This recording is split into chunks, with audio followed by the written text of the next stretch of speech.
Donc, notre étude aujourd'hui sera sur Galates 5, verset 13. Et notre thème est sur la liberté en Christ. Donc, recevoir l'esprit de liberté en Christ. Comme je dis encore ce matin, j'ai bien aimé, quand j'étais dans mon bureau en train de prier, que vous étiez ici en train d'intercéder dans les chants, dans la prière. Vous avez recherché le Saint-Esprit. Dans les chants, nous avons chanté aussi le Saint-Esprit. Pourquoi est-ce qu'on insiste tant sur le Saint-Esprit? C'est parce que on néglige encore aujourd'hui l'Esprit de Dieu qui doit agir dans les personnes et non pas seulement que les textes qui sont lus qui doivent édifier, mais c'est l'Esprit qui édifie. Donc, Galates 5, verset 13 dit: Frères et sœurs, c'est à la liberté que vous avez été appelés. Seulement, ne faites pas de cette liberté un prétexte pour suivre les désirs de votre nature propre. Au contraire, soyez par amour serviteurs les uns des autres. En effet, toute la loi est accomplie dans cette seule parole: tu aimeras ton prochain comme toi-même. Mais si vous vous mordez, vous vous dévorez les uns les autres, attention, vous finirez par vous détruire les uns les autres. Voici donc ce que je dis: marchez par l'esprit, et vous n'accomplirez pas les désirs de votre nature propre. En effet, la nature humaine a des désirs contraires à ceux de l'esprit, et l'esprit a des désirs contraires à ceux de la nature humaine. Ils sont opposés entre eux, de sorte que vous ne pouvez pas faire ce que vous voudriez. Cependant, si vous êtes conduit par l'Esprit, vous n'êtes plus sous la loi. Les œuvres de la nature humaine sont évidentes. Ce sont l'adultère, l'immoralité sexuelle, l'impureté, la débauche, l'idolâtrie, la magie, les haines, les querelles, les jalousies, les colères, rivalités, divisions, sectes, l'envie, l'ivrognerie, excès de table et choses semblables. Je vous préviens, comme je l'ai déjà fait, ceux qui ont un tel comportement n'hériteront pas du royaume de Dieu. Mais le fruit de l'esprit, c'est l'amour, la joie, la paix, la patience, la bonté, la bienveillance, la foi, la douceur, la maîtrise de soi. Contre de telles attitudes, il n'y a pas de loi. Ceux qui appartiennent à Jésus-Christ ont crucifié leur nature propre avec ses passions et ses désirs. Si nous vivons par l'Esprit, laissons-nous aussi conduire par l'Esprit. Ne soyons pas vaniteux en nous provoquant les uns les autres, en nous portant envie les uns aux autres. Paul écrit une lettre, on pourrait dire, l'Église se prend une fameuse gifle. Fameuse gifle en disant que se passe-t-il entre chrétiens? Vous annoncez l'amour de Dieu, vous annoncez la paix dans le Seigneur, mais malgré tout, vous êtes sous une emprise de l'esprit qui a des désirs contraires à la nature humaine. Comme je le disais encore tantôt, quand je priais dans mon bureau, j'ai ouvert ma Bible dans un chapitre dans Luc qui disait que Jésus disait: je vous ai envoyé pour enseigner la parole de Dieu. Et puis dans un autre verset, j'ai lu que son esprit était dérangé parce qu'il savait qu'à un moment donné, Judas allait le trahir. C'est-à-dire que nous avons une âme qui a été créée par Dieu. L'âme, c'est l'esprit, le souffle que nous avons reçu de Dieu. Si on ne respire plus, on meurt. Ça, c'est l'âme qui est créée par Dieu. Mais l'esprit est une autre chose. C'est à nous de savoir quel esprit on veut, quel discernement d'esprit que nous voulons aussi. Parce que l'esprit, c'est lui qui va commander toutes choses. C'est lui qui va faire les choses. Mais c'est à nous de choisir le bon esprit. Choisir d'abord le Saint-Esprit. La liberté des hommes sont livrés à eux-mêmes. Dans le terme grec, on appelle ça des sarx, ce qui veut dire sa propre chair selon diverses manières. C'est-à-dire que l'on peut faire ce que l'on veut par notre propre chair. Comme hier, je regardais une émission chrétienne, des philosophes disaient qu'il y a des gens qui maintenant s'autoproclament eux-mêmes ce qu'ils ne sont pas. Pourquoi ? Parce que leur propre chair fait monter l'orgueil et se disent « je suis évangéliste, je suis prophète, je suis guérisseur, je suis pasteur, je suis toutes sortes de choses que l'on veut ». Mais si vous n'êtes pas reconnu et guidé par l'esprit, vous allez finir en catastrophe. Comme ma femme avait trouvé l'autre jour une église qui laisse rentrer n'importe quoi, n'importe qui comme enseignement, des gens se sont autoproclamés, soi-disant guérisseurs, n'arrivant pas à guérir les gens comme ils pensaient, sont arrivés à tuer les gens, à tuer leurs propres enfants, parce qu'ils n'arrivaient pas à arriver à ce qui devait arriver. Donc c'est pour ça qu'il est important que vous sachiez qu'on recherche le Saint-Esprit. Quand vous avez senti le Saint-Esprit dans votre corps, vous pouvez ensuite vous laisser guider à faire ce que l'Esprit vous demande de faire. Comme ce matin, le Saint-Esprit vous a guidé dans l'intercession, dans les chants, dans la louange et dans tout ce qui s'ensuit. Ainsi que pour l'enseignement. Parce que Paul dira aussi dans Galates 5, verset 1, « C'est pour la liberté que Christ nous a affranchis. Demeurez donc fermes et ne vous laissez pas mettre de nouveau sous le joug de la servitude. » Dans le monde d'aujourd'hui, nous avons toujours ce problème-là, c'est que, comme le verset 10 dit toujours, l'esprit a des désirs contraires à ceux de la nature humaine. Jésus l'a même dit aux apôtres quand ils dormaient, « Votre esprit est disposé, mais votre chair est faible. » C'est-à-dire que nous avons toujours tendance à vouloir faire de nous-mêmes quelque chose et laisser le Saint-Esprit de côté. On le met dans une boîte. La chair, c'est la partie du croyant. Elle est sa propre nature. Mais pas le niveau du Saint-Esprit. Parce que la chair veut toujours gouverner la vie. C'est-à-dire que notre corps, notre tête, notre cerveau veut toujours guider les choses par rapport à l'Esprit de Dieu. Ma femme hier me dit, je ne me sens pas bien, demain je me repose. Je lui dis, ok, pas de problème. Sa chair a parlé. L'Esprit ce matin lui a parlé autrement. On lui a dit, aujourd'hui tu vas faire une tarte aux fraises à ton mari, avec les enfants. Vous voyez, comme des fois, nous, on a envie de faire quelque chose, mais l'Esprit de Dieu vous poussera à faire autre chose. Passez du temps à préparer une bonne tarte aux fraises qui sera délicieuse, je suppose. On n'avait pas encore fait, mais je vous le dirai dans les prochains jours. Donc, la chair, ça nous provoque des choses négatives dans notre corps. Être charnel veut dire marcher selon sa coutume. La chair, c'est être un Adam. La création a été soumise à la justification et à l'obéissance pour ne pas tomber dans la mort. La chair, c'est comme Adam et Ève. Comme j'expliquais l'autre jour, le doute, un petit doute peut devenir un grand doute.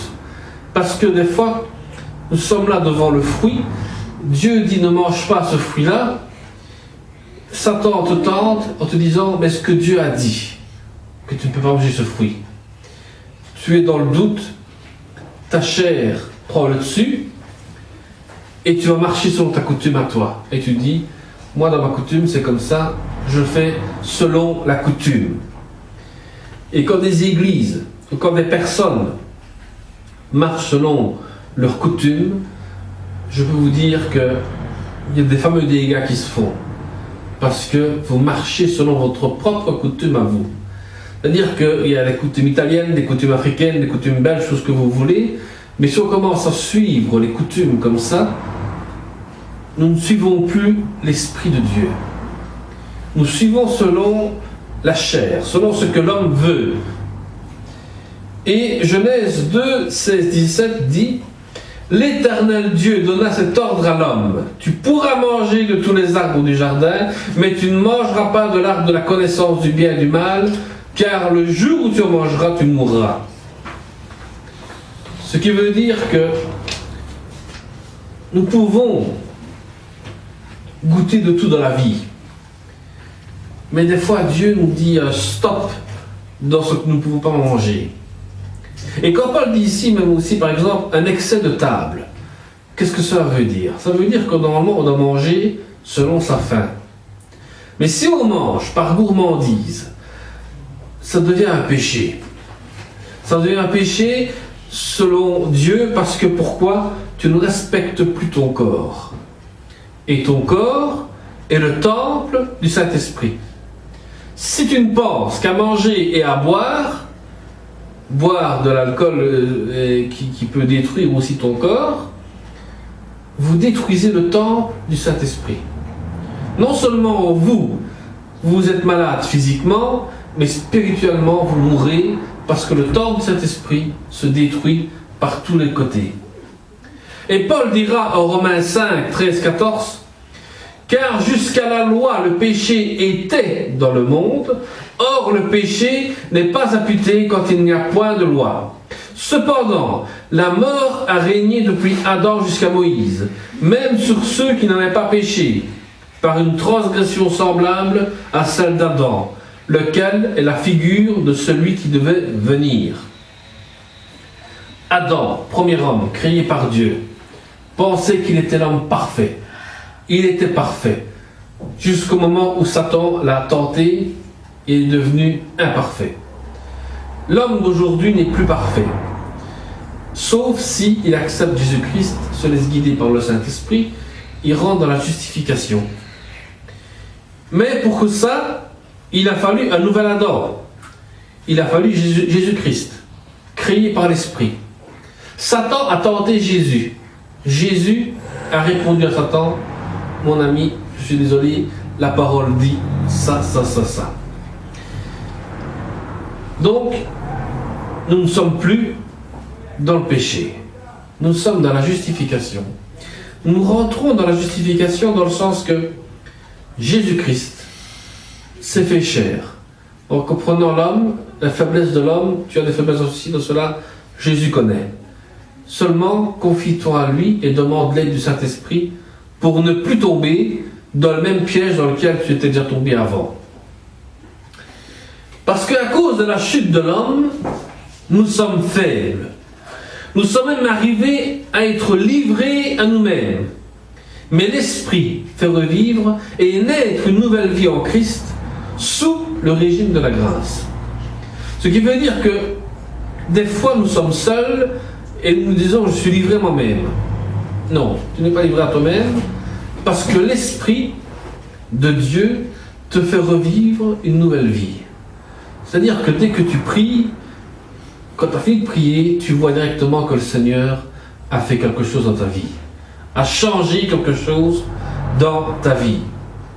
Romains 8, 1 à 17 dit qu'il n'y a donc maintenant aucune condamnation pour ceux qui sont en Jésus-Christ. Ceux qui ont accepté Jésus-Christ dans leur cœur ne sont plus sous la condamnation, mais rentrent dans la justification. En effet, la loi de l'esprit de vie en Jésus-Christ m'a affranchi de la loi du péché de la mort. Car chose impossible à la loi, parce que la chair la rendait sans force. Dieu a condamné le péché dans la chair en envoyant, à cause du péché, son propre Fils dans une chair semblable à celle du péché.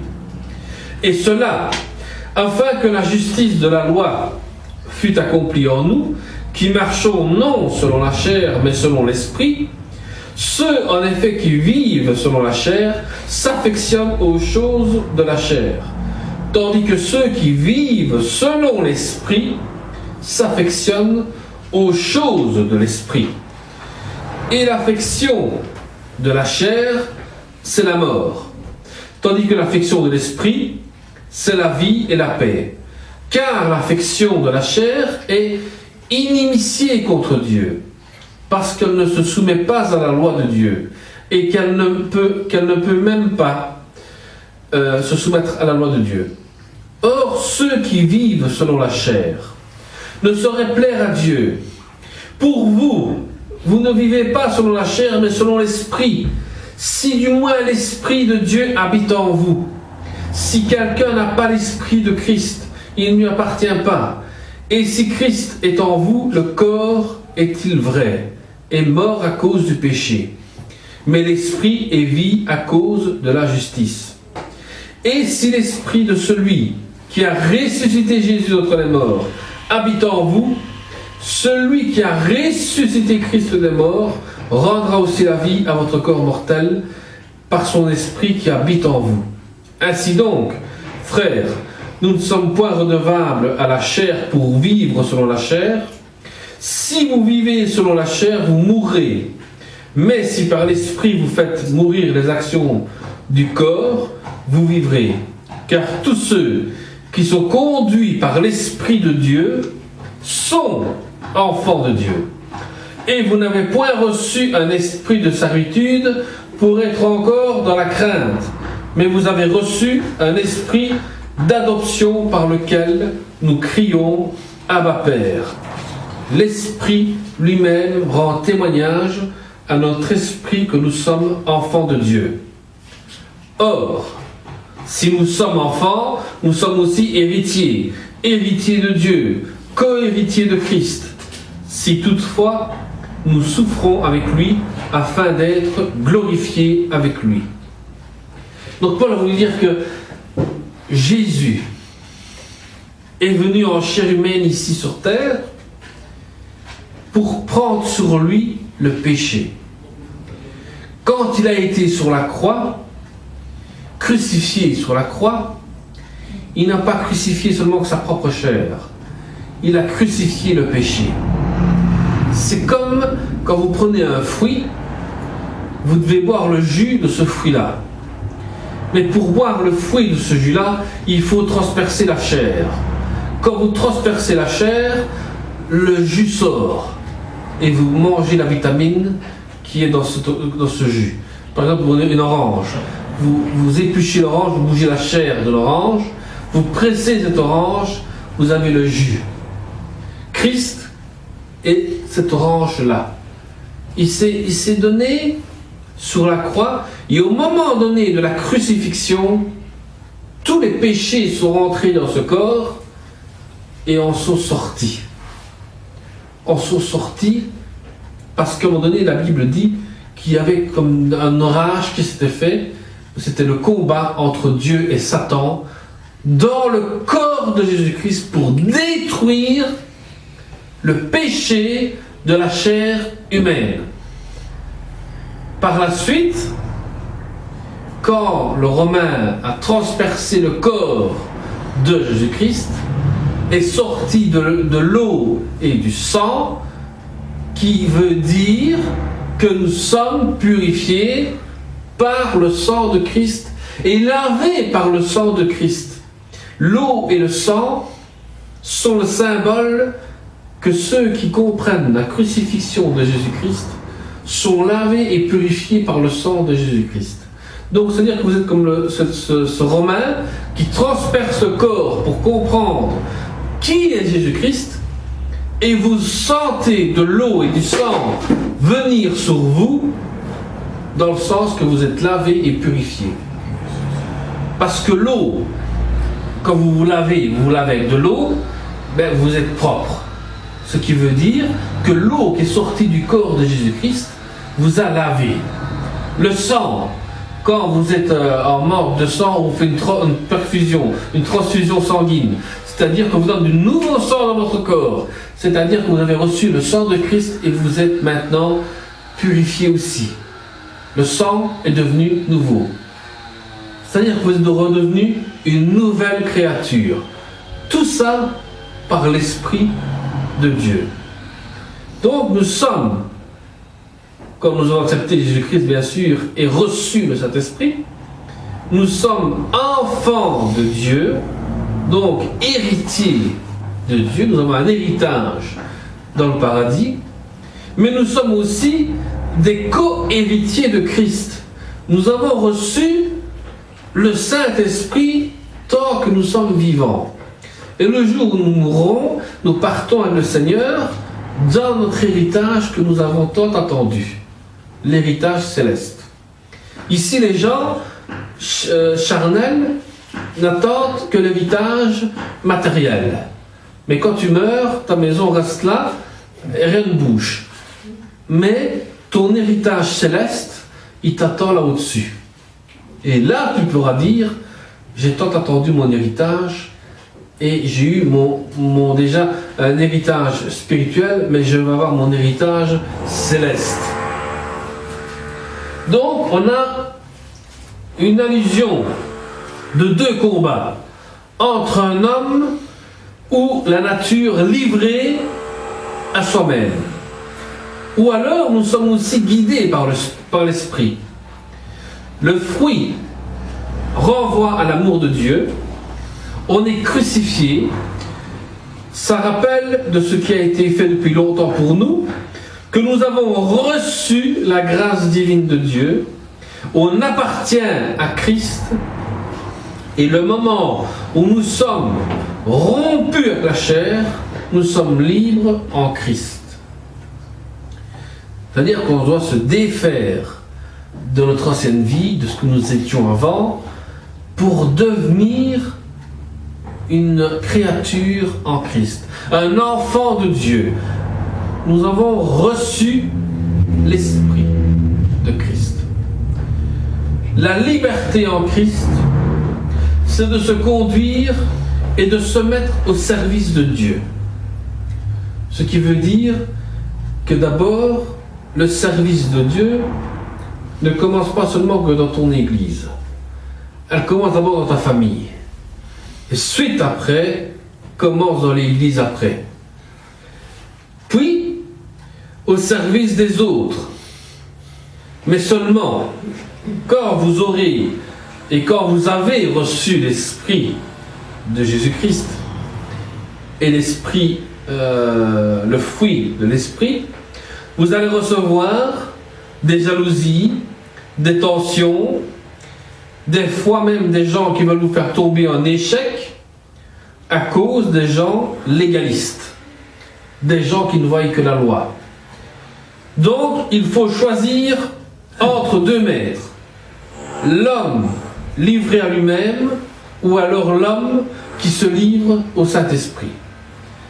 C'est à vous de choisir, c'est à vous de savoir quel est le choix de votre vie. Est-ce que vous voulez vivre en paix par l'Esprit de Christ ou vivre alors selon une église qui est légaliste et qui ne voit qu'une chose, la loi, règlement, d'ordre intérieur de l'église, c'est comme ça et on ne change pas les choses. Et vous aurez des jalousies, vous aurez de la pression, vous aurez de la tension, vous aurez tant de choses qui vont vous mettre en échec. Mais si nous voulons être une église guidée par le Saint-Esprit, nous allons recevoir que la paix et nous allons recevoir que les fruits de l'Esprit qui sont l'amour, la paix, la joie, la patience, la bonté, la bienveillance, la foi surtout, la douceur et les maîtrises de soi. Tout ça, ce sont les fruits que va recevoir si on est toujours en recherche du Saint-Esprit dans nos vies. Voilà ce qu'il faut. C'est vrai que des fois nous avons des tensions, c'est vrai que des fois nous avons des jaloux, c'est vrai que des fois nous avons des gens qui veulent nous mettre en échec. Mais ce que nous devons nous dire, c'est que si des gens sont jaloux de nous, si des gens veulent nous mettre en échec, si des gens veulent nous mettre sous tension, c'est parce qu'ils ont un esprit de malin en eux, un esprit mauvais. Esprit de jalousie, esprit de division, esprit de vous détruire, parce que vous marchez selon l'esprit. Si vous ne marchez pas selon l'esprit, vous marchez comme eux selon la chair. Vous serez tout le temps jaloux sur tout, vous serez tout le temps sous tension, vous serez tout le temps sous pression, tout le temps sous la division, tout le temps sous plein de choses, parce que vous marchez selon la chair. Mais si vous marchez selon l'esprit, vous allez voir les choses, comment est-ce qu'elles changent. Voilà. Nous allons prier pour conclure. Seigneur, nous te bénissons, te remercions, Seigneur. Seigneur, aujourd'hui encore, nous te demandons, Seigneur, que chacun d'entre nous, ici présent, Seigneur, sente ce Saint-Esprit en eux, qui ne marche plus selon la chair, mais qui marche selon l'Esprit. Seigneur, fais que d'abord dans les familles, ensuite dans l'Église, ensuite pour les autres, nous marchons tous selon l'Esprit et non pas selon notre propre chair. Fais, Seigneur, en sorte que tu détruis la chair, mais que tu reconstruises en esprit l'être humain que nous sommes. Un être humain guidé par ton esprit, un être humain suivi de ton esprit, un être humain qui cherche ton Saint-Esprit. Seigneur, détruis notre chair et reconstruis-nous encore une fois par ton esprit. Oui. Que chacun de nous, Seigneur, sente ce Saint-Esprit, agir en lui, oui, et qu'il puisse dire aujourd'hui, je sentis ton Saint-Esprit. Merci, Seigneur, pour tout ce que tu fais encore pour nous. Merci pour l'Église que tu fais construire. Merci parce que tu es le chef de l'Église. Merci parce que tu es la tête de l'Église. Seigneur, chacun de nous, Seigneur, ici présent, cherche ton esprit. Cherche la valeur de ton Saint-Esprit. Qu'il n'y ait plus, Seigneur, de pression, de division, de jalousie, de calomnie ou autre, Seigneur. Que tout ça soit détruit dans le nom de Jésus, mais que tu mettes aujourd'hui, Seigneur, tes fruits de l'Esprit dans chacun de nous. Au nom puissant de Jésus. Amen. Amen. Amen. Amen. Soyez tous bénis. Amen, amen. Amen.